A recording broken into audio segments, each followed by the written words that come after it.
Hello and welcome to the I4Energy seminar for spring 2013. We are very happy to have Janice Lin with us today. I want to also welcome those who are watching via the webcast, as well as those who are watching from the different campuses at Davis, Merced, and Santa Cruz, and for those of you who might be watching this later on via YouTube. I've asked Ron Hoffman to introduce Janice, and without any further ado, I'm going to ask him to come up and give her a nice warm welcome.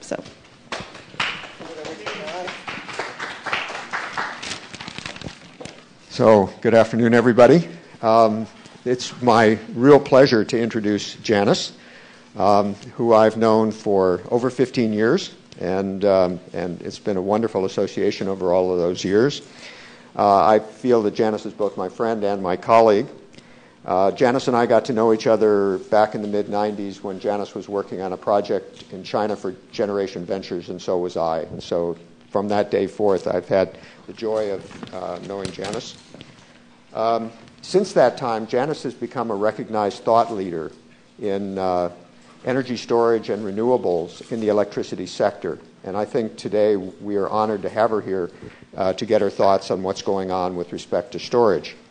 I should tell you that Janice's background includes the starting of companies, so those of you that are entrepreneurial will appreciate Janice's background. She started Strategen Consulting in 2005, which is a strategy consulting company that works in clean energy. In 2009, she started the California Energy Storage Alliance. She co-founded that with her partner.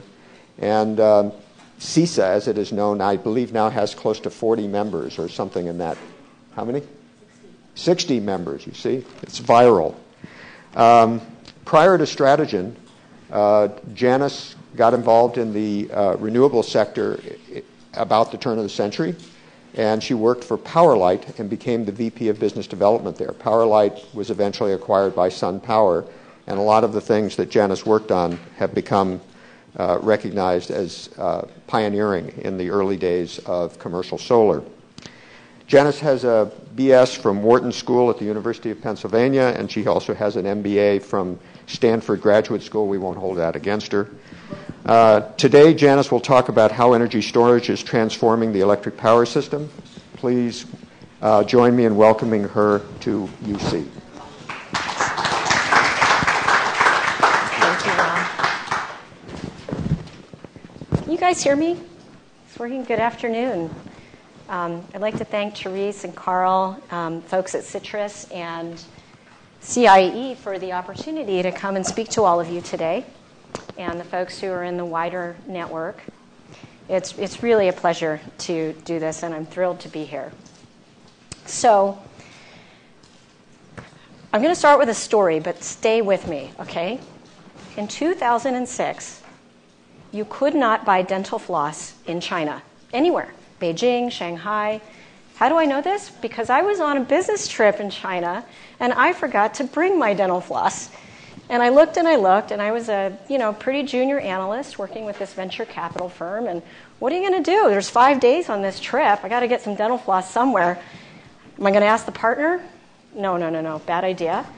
So I asked the next best person who was available, and that person was Ron Hoffman. And that was actually 17 years ago, not 15 years ago. And over those 17 years, Ron has become a dear friend and a real mentor for me. And it's because of Ron that I got into renewable energy, got into the electric power system. And if it weren't for his patient guidance, answering all my zillions of questions, and really advice all these years, I don't think I would be where I am today. Why am I telling you this? Because I assume there's a bunch of students out there, and when I was a student myself, nobody told me how important it was to have a mentor. Mentors really make a lot of difference. So I want to encourage all of you guys to be open to your dental floss moment, because that mentor might show up when you least expect it, and to remember that you have the power to change the world. Today, I truly have my dream job. I work with super smart people. I get to work on the issues I'm deeply passionate about, and I get to change the world. And I believe each and every one of you in this audience has that potential too. And I hope you find your passion. And I hope through, maybe in the next 45 minutes, just maybe, one of your passions will become renewable energy and energy storage. And hopefully you'll see how there's so much opportunity here and how this game changer, this amazing asset class, energy storage, has the potential to change the electric power system and change the world. Okay?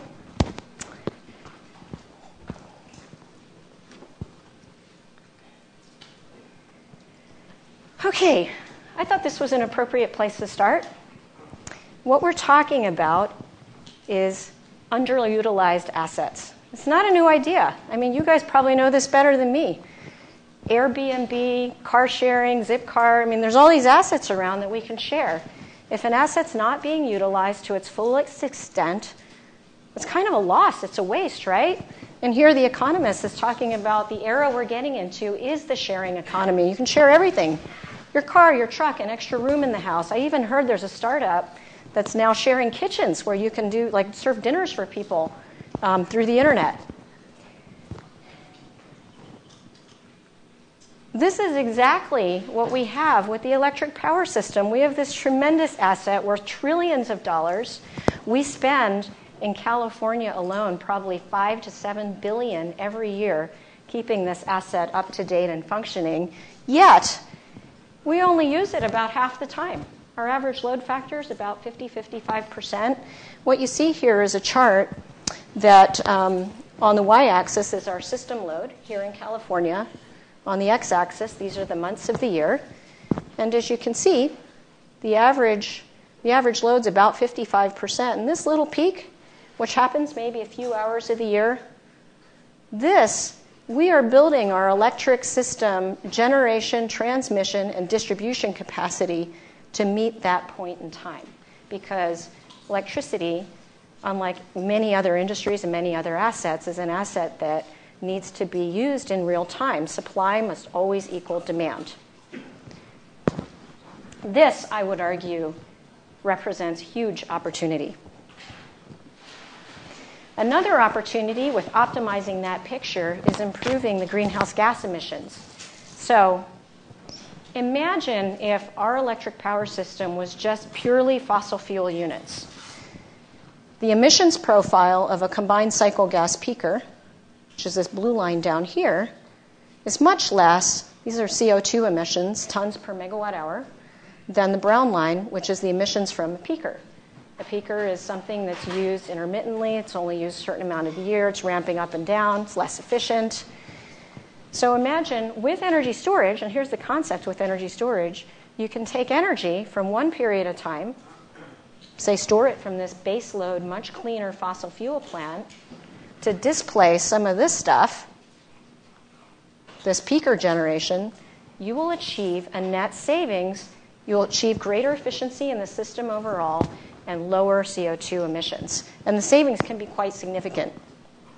The other point to make is that our system is not composed of just combined cycle gas peakers. We have other things in the system, especially things that are super clean, like solar and wind. And in California, particularly at nighttime, we have a lot of wind. So imagine using more wind to displace that peaking stuff, net GHG benefit. So what is energy storage? This is often a point of confusion among a lot of people. Some folks, when you say storage, they immediately go to their pocket and they think about the battery in their cell phone, the battery in their laptop. Probably each and every one of us probably has touched at least 3 or 4 batteries today. If you drove here, you have a battery in your car. When we talk about storage on the grid, it's a very broad asset class. Just as broad as, say, the asset class called generation. You know, there's nuclear, gas, biomass, renewable, solar, wind. Storage is the same way. There's chemical storage, for example, batteries, many different types of batteries, flow batteries, solid-state batteries. There's mechanical storage, which is storing energy through some kind of mechanical, in this case it's a flywheel. There's bulk mechanical storage, compressed air. This is compressing air in an underground cavern, uncompressing it for use at a later time.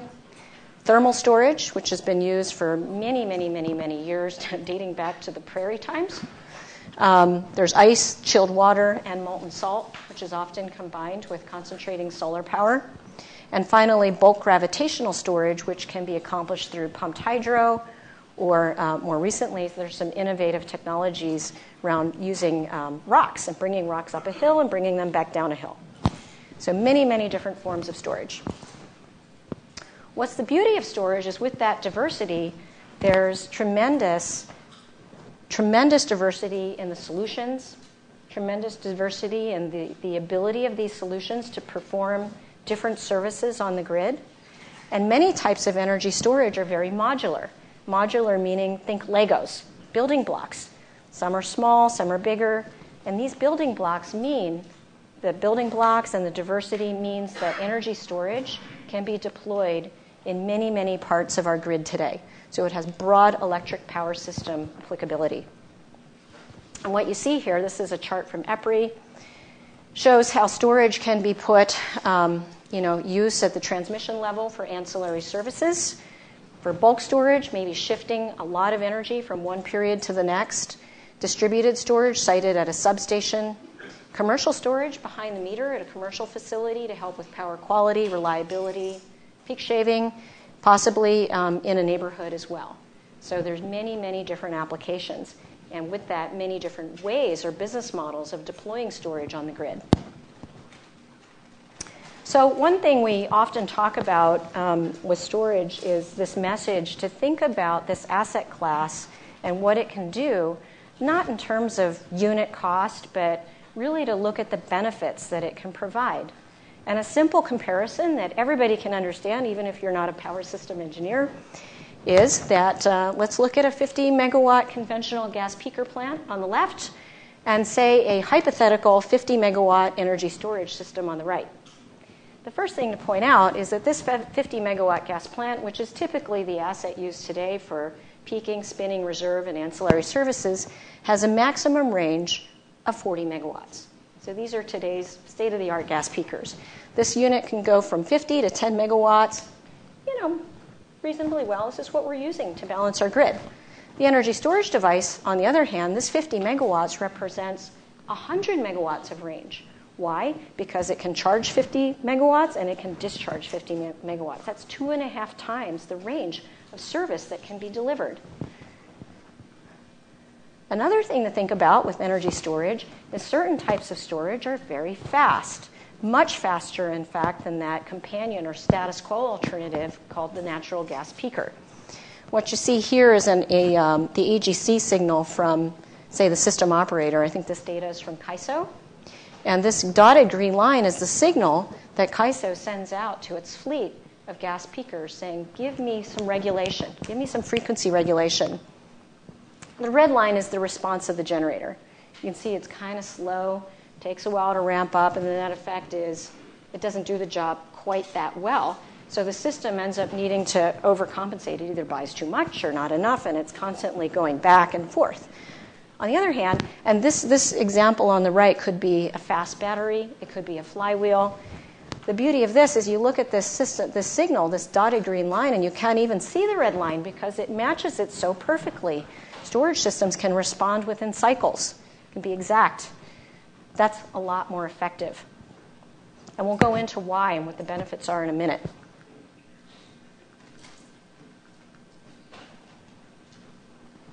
Okay. So finally, and this is the final key point that I'd like to impart with you about why is energy storage this amazing new thing. This is an asset that can be utilized throughout the year. There are many different services that a single asset deployed at a particular location, operated in a particular way, can provide. Again, back to our peaker example. Utilization of a gas peaker on an annual basis, maybe about 4%. Energy storage, 99.7%. What is that storage device doing throughout the year? And this is actually a model of real data. This was done, wrong button. This data over here, my little red, okay, here we go. So this is a chart that shows the utilization of the storage device through the course of a year and the different services that it's providing that add up to the benefits it's delivering. So when you think about that, you got more range, a faster response, and more benefits, storage is the better way to do things. It's not how we've been doing things, but it's the better way to do certain things, certain services that are needed on the grid today. So what that will do is if we had some storage throughout our electric power system, we can take that previously poorly utilized system and flatten our load curve. The goal is that we want to utilize the existing assets we have much more efficiency. Let's take that average load factor up from 50% to 75 or 80%. That's low-hanging fruit. Here are some examples of storage facilities that are being developed today. This is a flow battery, the inside look. What does one of these batteries look like? Flow battery, this was a 600 kW, 6-hour unit that was installed in Southern California at an onion plant. It's operating today primarily to provide peak shaving services and greater reliability for this behind-the-meter industrial customer. This is a lithium-ion system, battery system. It's a megawatt, 1 hour in duration, installed and operated by Samsung SDI, one of the leading battery manufacturers globally for the power electronics industry, the electronics industry, and they're using this system at their factory to also provide load shifting, capture demand charges. And we would be remiss not to give you an example of bulk storage. This is an example of a closed-loop pumped hydro system installed in Michigan. To give you an idea of the scale, this is 1,872 megawatts. They call it a, I love it. It's a giant, water battery, one of the world's biggest electric batteries. And what it does is it stores a lot of water. When you need it, you pump it up. When you need that electricity later, you let the water fall through and generate electricity through a turbine. Okay, that's today. So that's what storage can do today, a framework for why it's powerful, how it can be used in the electric power system, and what storage is. But what I want to talk about with all of you is what can storage do in the future? Where can we go from here? And how many of you in the audience are students? Just a quick show of hands. Okay, good. Great. So often, when we think about the future, it is important to look back where we came from, to our roots, to look at the values of where we came from, because sometimes that gives us a clue of where we need to go. And what better place to look on the future of the electric power system than the father of the electric power system himself, Mr. Thomas Edison. And I quote for you, and this isn't a real quote, about circa 1920. Edison says, and this is in a conversation, I love it, with Henry Ford and Harvey Firestone, right? These are the fathers of the great industrial revolution. And he says, when we learn how to store electricity, we will cease being apes ourselves. Until then, we are tailless orangutans. You see, we should utilize natural forces and thus get all of our power. Sunshine is a form of energy. And the winds and the tides are manifestations of energy. Do we use them? Oh, no. We burn up wood and coal as renters burn up the fence for fuel. We live like squatters, not as if we own the property. I love this part. He says, I hope we don't have to wait until oil and coal run out before we tackle that. So here we are almost a century later. We're still cranking through those oil and coal reserves, but it's not too late, and that's where all of you come in. Even for those of you who don't believe in global warming, there is an economic reason for doing this. Put aside the global warming debate, and that is the cost of renewable energy versus traditional generators is just more cost effective. It's going to be more cost effective. It's getting there. In certain parts of the world, solar energy is the most cost effective form of electricity today. What we have on the left is a comparison. These are instant upfront cost, I believe in $2,009, of a solar PV system single-axis tracker. And this bottom line here is the forecasted cost, I believe this is from the Energy Commission, California Energy Commission, of a conventional simple cycle gas turbine. And one of the interesting things you'll notice is that the costs are converging. This doesn't even factor in the fuel cost. So when you think about it, as the capital cost of this comes down, this asset has free fuel. Meanwhile, on the right, this is an actual forecast from NITO, which is the Department of Energy of Japan. I believe the Department of Energy also contributed to this forecast in 2010 that showed, and this is, again, it's an example. It's one type of energy storage. It's lithium ion, which is commonly used for consumer electronics and electric vehicles. And it shows the capital expenditure of a cost of lithium ion per kilowatt hour in 2012 dollars and what's happening by 2020. There's some pretty massive cost reductions. So when you put these trends together, renewable energy getting cheaper, storage getting cheaper, fossil fuel sources getting more expensive. You do the math. This is the future. This is where we need to go. About a month ago, Angelina Galitova, who's a wonderful person, she's one of the board members of the California Independent System Operator. She is also the co-founder of an organization called Renewables 100, and it's a nonprofit whose mission is to look at ways we can achieve the pathway to 100% renewable energy. And Angelina asked me, she said, Janice, what are the ways, how can energy storage help enable a pathway to 100% renewable energy? I said, I'd love to talk about that. So these are some slides from her conference 2 weeks ago. Who has seen this chart? This is the famous duck chart. Anybody familiar with this? We got 1, 2 people, 3. This famous duck chart was presented by the California Independent System Operator at an en banc, so a meeting where they got together with the PUC and the legislature, and they were talking about sort of California's capacity needs going into the future. And CAISO came and they presented this, and they said, this is our concern. What we have here is, here's again the forecasted load of California over the course of a day, 0 to 24 hours, so 24 hours in one day.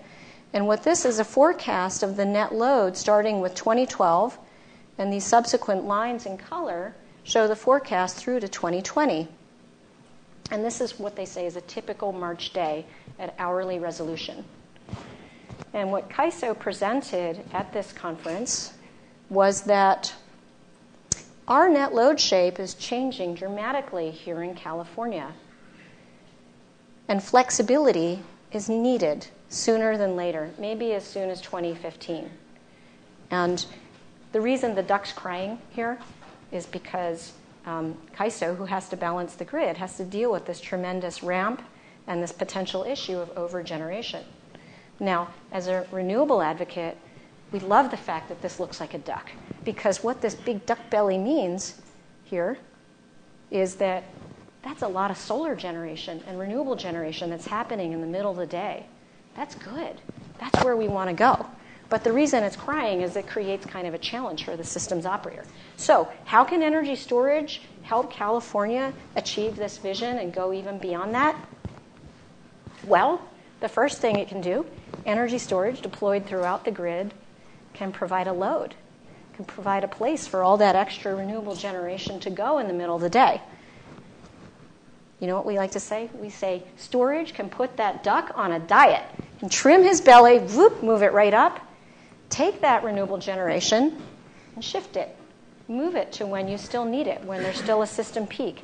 And in this case, that's to flatten the duck's head. And that, remember that overall transmission chart? That's how we achieve greater system utilization. You get a flatter load shape, and that means the existing assets we have, generation, transmission, distribution, can be utilized more fully. So that, at a very high level, is how energy storage can enable a pathway to more and more utilization of renewable energy. But this is at an hourly scale. And we all know that some forms of renewable energy are not so predictable. This is one of the great challenges for us as we look into the future. These charts have been presented in many other talks, but for those of you who haven't seen them, this is 1 month's power from a wind farm I don't remember exactly which wind farm it is, but you can see it's pretty much all over the map. This Springerville, Arizona chart shows the production output of a solar system at 10-second resolution on a cloudy day. So these incursions here, these white tips, those are the clouds coming across the solar system. These types of very significant dips in output from, say 4 megawatts down to a megawatt, if you scale it up, and there's a lot of this can be challenging for the system operator.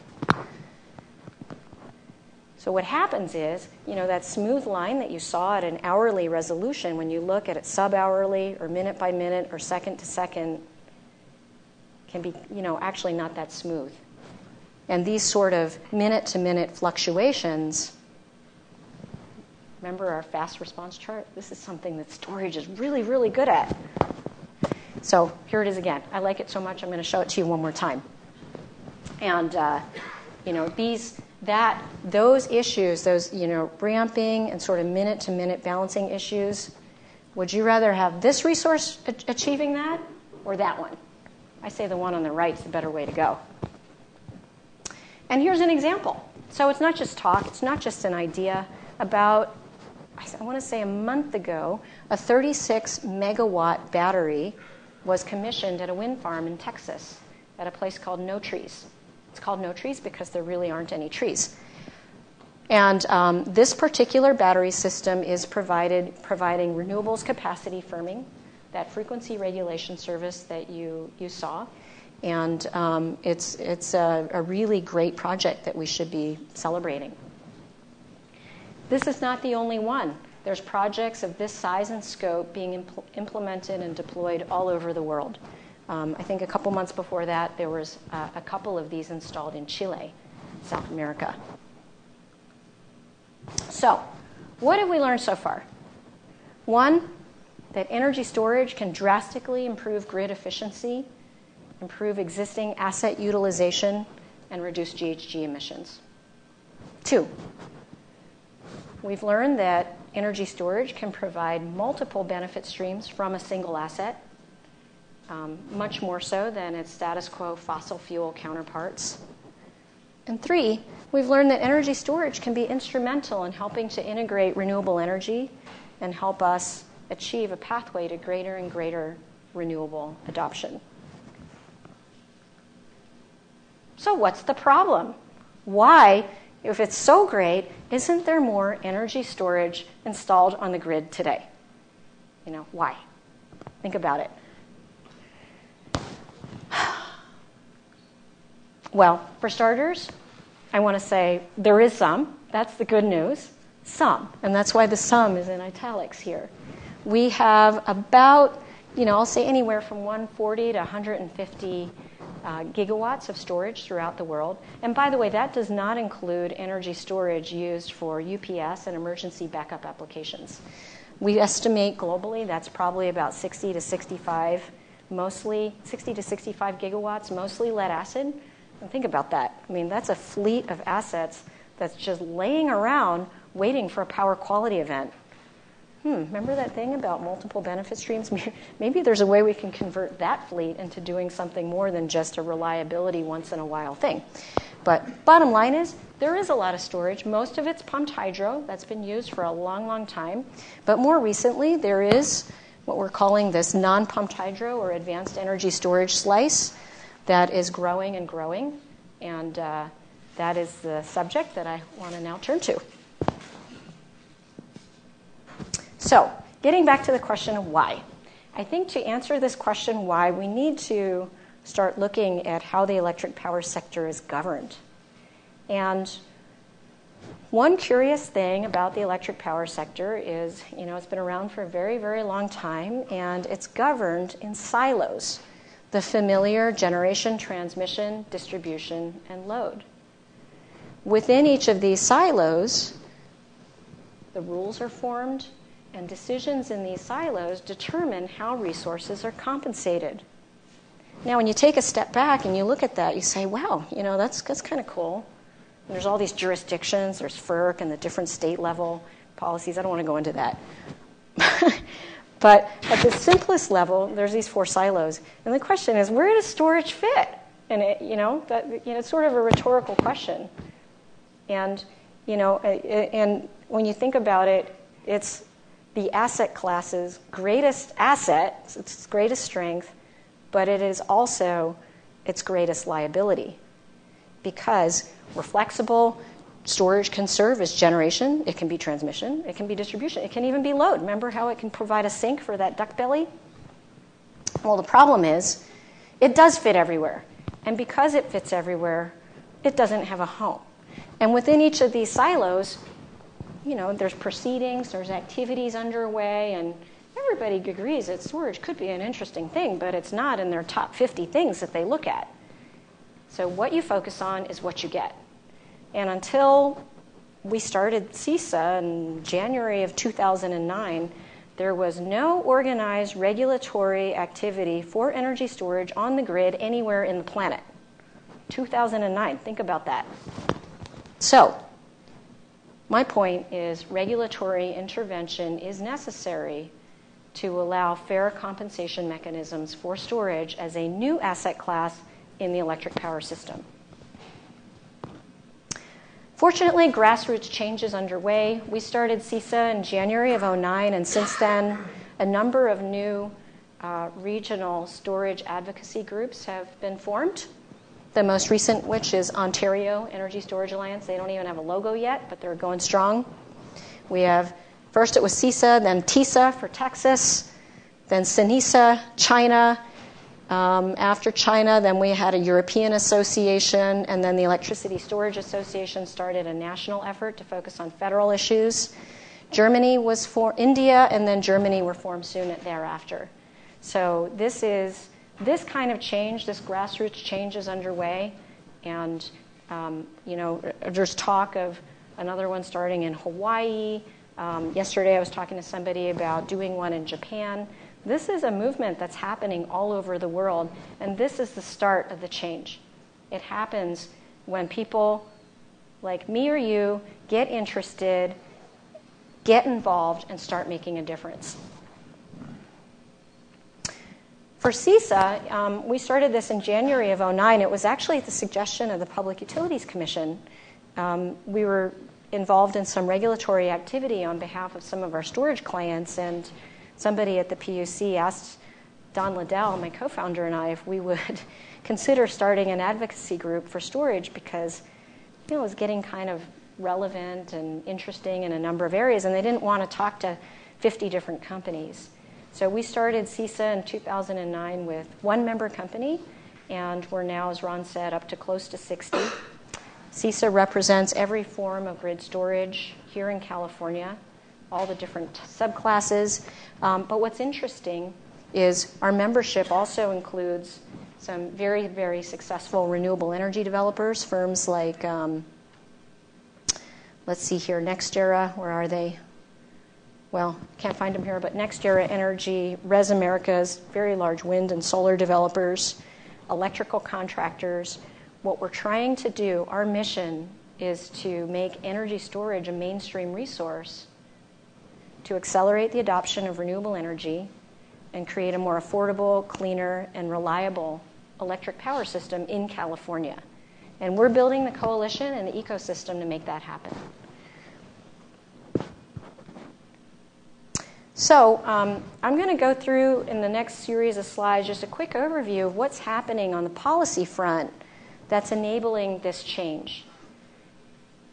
Of course, innovation and technology is always welcome, but the hypothesis and one of the takeaways that I hope all of you will walk out of here taking with you today is that the problem with energy storage is not one of technology. We have a lot of technologies that are commercially viable and being deployed today. The problem is really more of a market design. It's a regulatory problem. And the good news is that's something that we can do something about, and we don't need some huge new invention to make it happen. So the first thing that happened that's pretty significant is an order that came from FERC, I believe in 2010, FERC Order 755, where FERC took a look at that chart I was showing you before for the frequency regulation, and they said, wow, all the balancing authorities all over the country have tariffs. And tariffs compensate resources for providing frequency regulation. But the way the tariff is structured, it assumes that everyone's a fossil generator. It assumes you're super slow. And so what FERC said is, this kind of compensation mechanism we've done since the dawn of time is discriminatory, because if you're faster and you're better, you're not getting paid for your performance. So they issued FERC Order 755. It's called Pay for Performance, where FERC required the system operators under their jurisdiction to come up with a new tariff that rewards fast performance. And that has been fully implemented in PJM. That's an independent system operator in the Northeast, one of the largest. It will soon be implemented in CAISO. But this is data that shows you the impact of how regulation makes a difference. FERC order implemented October 1, 2012. This is the pricing. The dark bar is the 2011 pricing. This is dollars per megawatt hour that's paid in the PJM market. Between September to October, the average monthly regulation price went up 2.5 times. Stayed high, kind of stabilized. Meanwhile, during the same time period, these are the active storage projects. When you participate in these markets, you have to file for interconnection. Those are the storage projects that are in the queue. So you can see that this one change had a dramatic impact in that market. No new technology was invented between 2010 and 2011. It was a market change that made that happen. So I said it's happening soon for CAISO. So PJM went live in 2012, Midwest ISO soon thereafter. California Independent System Operators expected next month in June. New York ISO similarly, and then finally New England in 2015. So these changes all across the country are creating an attractive value proposition for fast storage projects all over the country. Another key development, you may have heard of Assembly Bill 2514. I know this is kind of a text-heavy slide. This bill is really big, folks, for a number of reasons. One, this bill was sponsored by Jerry Brown when he was Attorney General. This was the first piece of legislation that Jerry Brown sponsored in probably 2 decades, maybe since the last time he was governor. Jerry then ran for office. We all know how that turned out. And the bill, authored by Assembly Member Nancy Skinner, we are in her district, was signed into law by Governor Schwarzenegger. So it was truly kind of, when you think about it, a bipartisan thing. And what this bill does is it requires the Public Utilities Commission to open a rulemaking, a proceeding, to specifically focus on energy storage and look at all the ways that storage can be deployed in California's electric power system, and, if found to be commercially viable and cost-effective, to establish procurement targets for load-serving entities by October of 2013.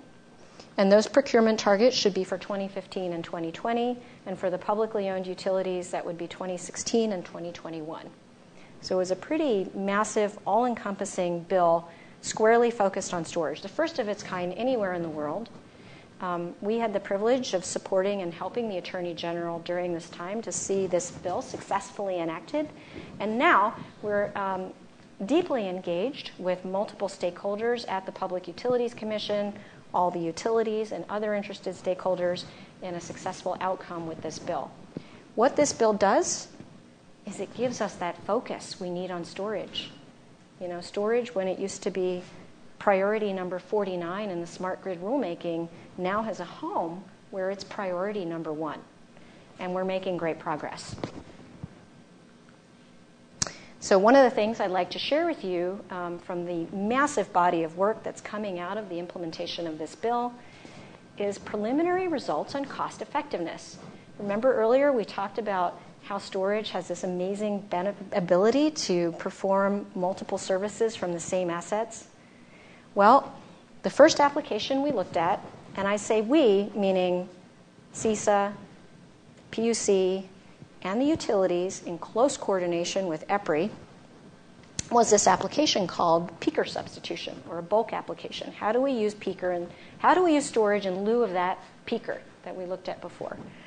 And After weeks and weeks of discovering and discussing and debating the assumptions, the results came out, surprise, surprise, in virtually all of the cases, all of the scenarios analyzed, the benefit to cost ratio for energy storage as compared to the gas peaker in this application was greater than 1. The peaker, by the way, its base case was a 0.85.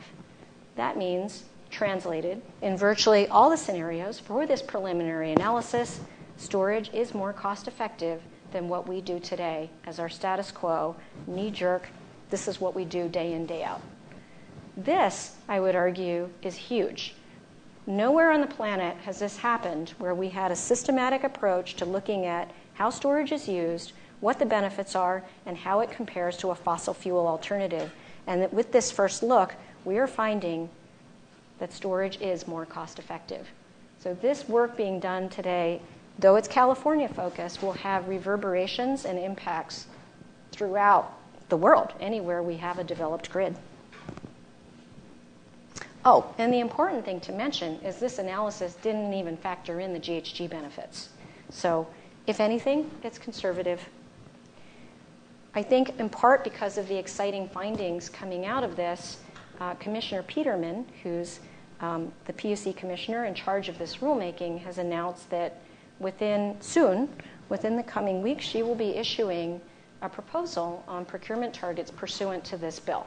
So stay tuned for that. It'll be interesting to see what happens next. Another interesting thing that's happened recently, we in California have this other rulemaking called long-term procurement planning. And this is the process, this is the proceeding whereby the state, in partnership with the utilities, figure out how much capacity and energy is needed over the next 10 years.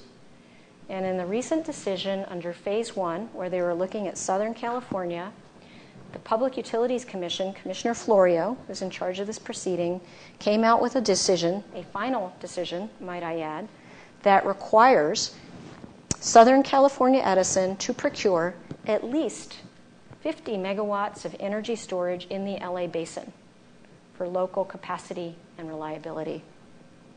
What's exciting is that same decision says they must procure up to an additional 600 megawatts of capacity from preferred resources. Now, preferred resources have been defined by our loading order, and probably many of you are familiar with that. That loading order was created from a multi-agency CEC, PUC, CAISO, Governor's Office loading order.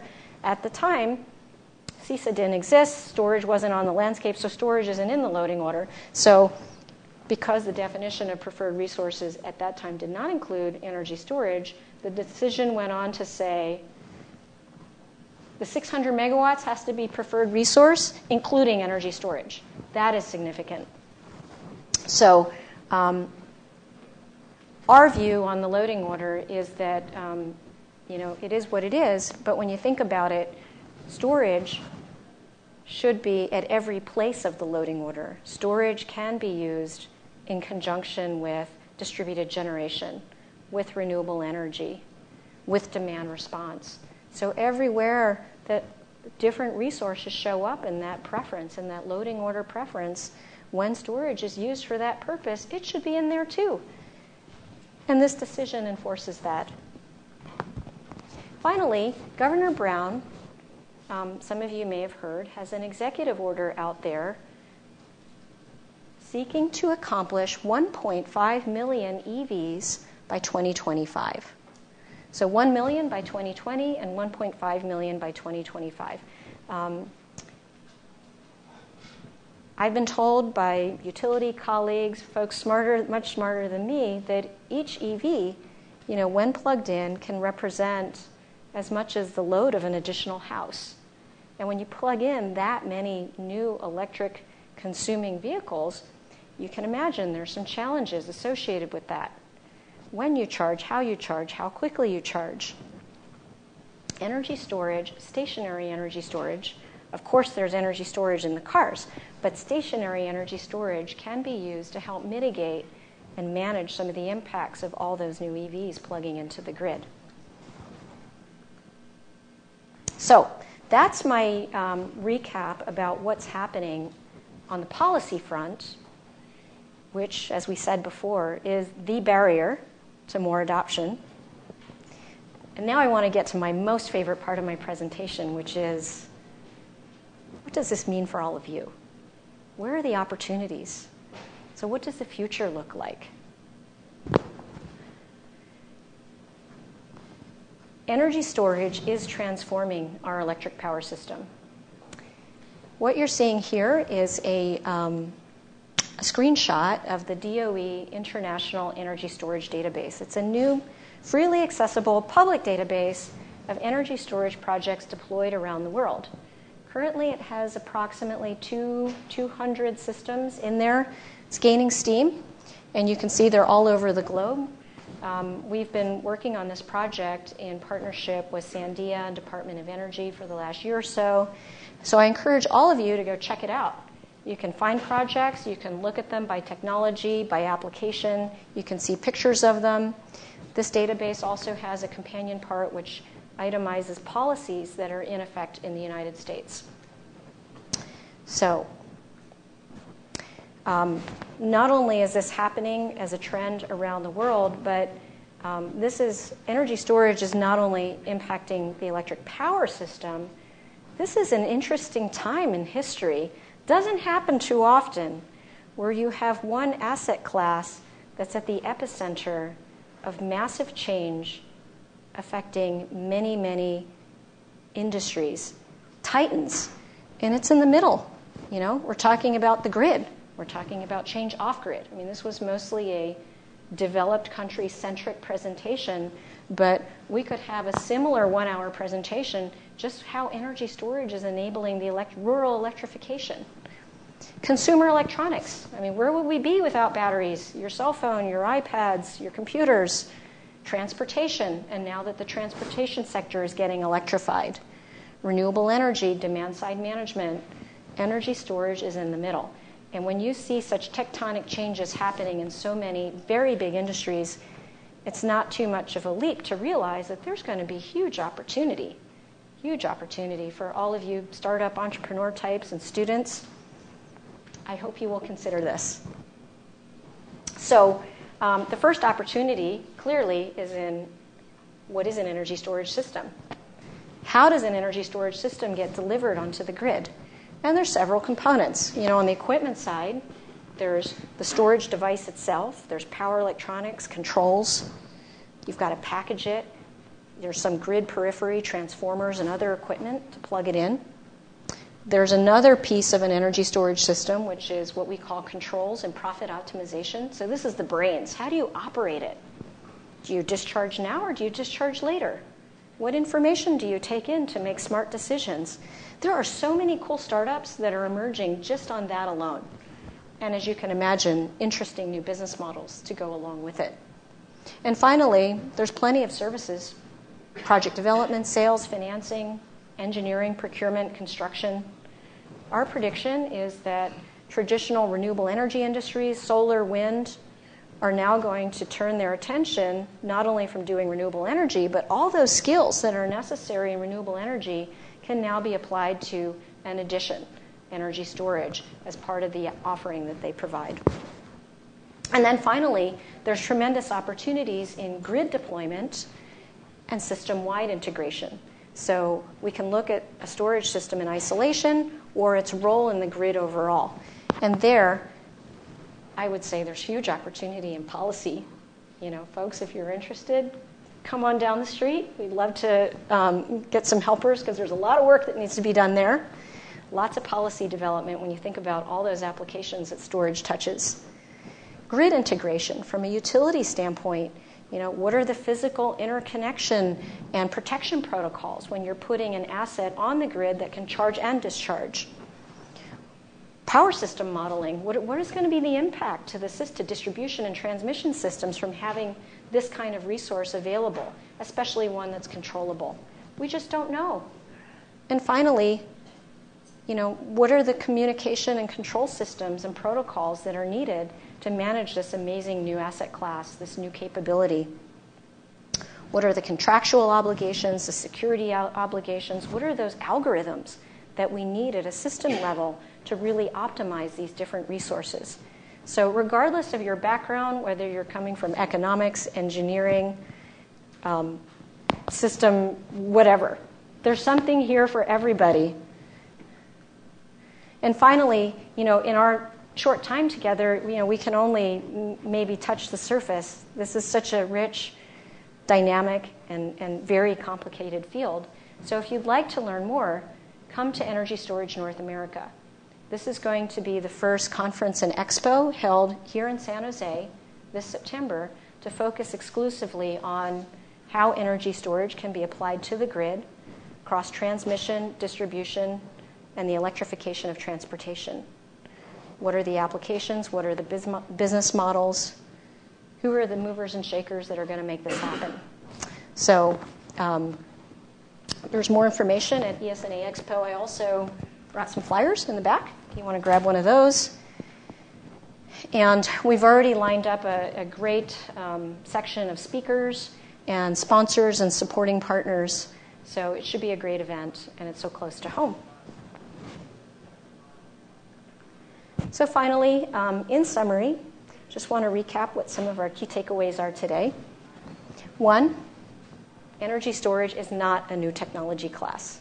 Yes, there is a tremendous amount of innovation happening today, some right up the street here at Cal, but it is not new. And there's technologies that are available to be commercially deployed right now and are being deployed around the world. It has the potential to optimize our electric power system, save money for ratepayers, reduce greenhouse gas emissions, and help facilitate the integration of more and more renewable energy. You know what? When we can do that, that's going to help with, global security. And really, the key barrier to achieving these benefits of energy storage is our regulatory framework. It's the ability, or our current inability, to monetize all of these wonderful benefits that storage provides.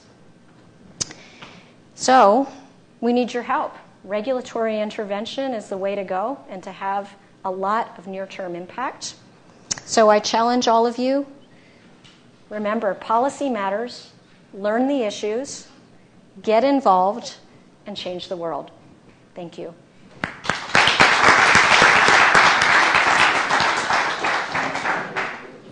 I realize that we've gone a little bit over time, so those of you that need to leave, please feel free to do so. Janice is available to answer questions, so for those of you who have questions. Thank you so much.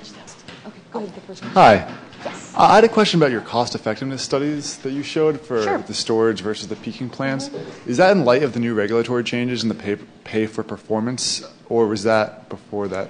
They modeled a couple of cases. So they modeled no pay for performance and with pay for performance. And pay for performance does make a big difference, though it's not required in all of the cases. I guess my question is, conventional wisdom dictates that they will, if there's a cheaper way to do it, that they will find a way. So why aren't they implementing storage if it is cheaper than the peaking plants? Oh, yes. So, that's a multifaceted answer. Okay, so take frequency regulation, for example. Until about a year ago, it wasn't even possible for storage to talk to CAISO, the California Independent System Operator's software, because their software wasn't set up to deal with a resource that could charge and discharge. So we needed to intervene, and CAISO implemented something called regulation energy management. They had to change their software so an asset that has this discharge capability could even talk to it. That's an example of a fundamental change that needed to happen before you could even participate. Secondly, on the procurement, like through the PUC, how energy and capacity is procured today is typically through the LTPP process, and the utilities each have their own procurement process. They call it an RFO, a request for offer. One of the things we did as part of the LTPP proceeding at the PUC was we took one as an example and went through it. And if you read through the RFP, no storage developer in their right mind would ever even bid, because it's clearly, there is no clear pathway to having a different type of resource provide a bid. It's so squarely meant for fossil resources. So what we are dealing with is changing status quo. We're changing behavior, we're changing software, we're changing procurement methodologies, we're changing, pretty much everything. So these are the things that need to happen. And that cost effectiveness looked at the system benefits that storage device can provide, and it tried to stick to the ones that are monetized today. You'll notice there was a benefit not even on there called capacity. There is a capacity value. It wasn't even on there because we don't have a capacity market for storage. So I hope that answered your question.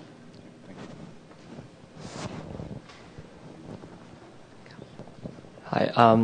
I'd like to first agree with you that energy storage is definitely the game changer, and it brings about tremendous value to energy producers, consumers, and the society overall, if it can be done cheaply and easily. Because I think it basically addresses the physical and economic fundamentals of many of the energy commodities, that they are either impossible or very difficult or very expensive to store, or and they have inelastic demand, so it has a really high price volatility. So I guess my question is that since the energy industry has been evolving around this fact that many energy commodities such as electricity are hard to transport or transmit or store, given your business background, what would you envision that the energy market would have to kind of restructure to make energy storage a reality, like easily implementable? So one of the challenges is every energy market is different. We have a different market here than in the Northeast. It's different in China and India. That is a challenge. It's complicated. As an example, we were just talking about capacity value for storage. There's really no way now for storage to earn revenue for its capacity value in the system. Some of the ways, and this requires grassroots intervention through resource adequacy and long-term procurement planning, we have been advocating that not only can storage participate in this, but that some of the requirements be changed. Like historically in California, for resource adequacy, it was a minimum of a 4-hour duration. It's a 4-hour window, and it's only a year ahead. It's a contract a year ahead. If you're trying to develop an asset that's very capital intensive, and you're trying to raise money to finance that asset, and you can just get a contract for 1 year, chances are you're probably not going to secure that financing. So not only do we need storage to be able to participate in the RA product, the product probably shouldn't be just limited to 4 hours. I mean, storage can provide capacity at any increment. And 3, we need more than a year contract. We need multi-years. How about like a 10-year contract? These are the things that will enable commercial adoption of storage. Another way to go with capacity is just to create a capacity market. And there's talk of doing that, say, here in California. It exists elsewhere. But the bottom line is we need to develop market structures where you can, developers and investors can secure a bankable cash flow for their investment in this asset. That's the name of the game. Any other questions? Yeah. When will private customers be able to trade energy just like stocks? Like when will the technology be ready and everything that is required? Well, that's actually possible today. There are free competitive wholesale markets. Not necessarily down to the consumer level, but there is talk of that where individuals can maybe sell energy. I would put the question back to you as a student here dreaming up what the future could look like.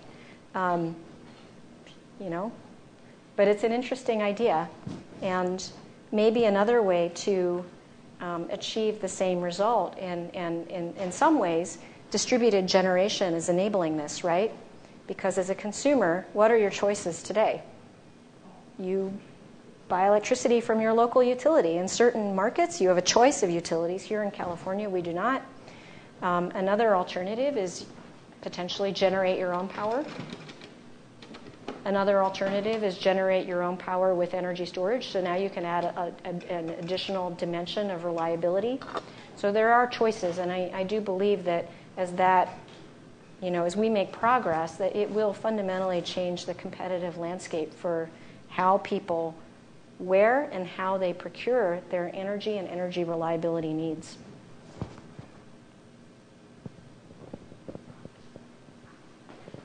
So you have mentioned the electric vehicles as a huge load for the future power grid.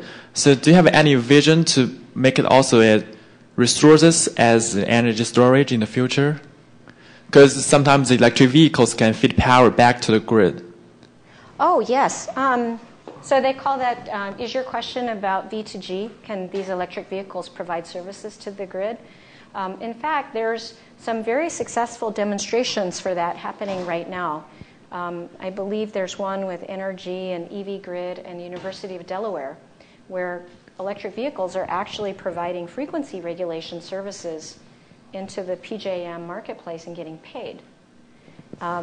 There's, I believe, at least one or two other demos of that here in California. I think the fundamental challenge with that is overcoming the battery warranty for the car.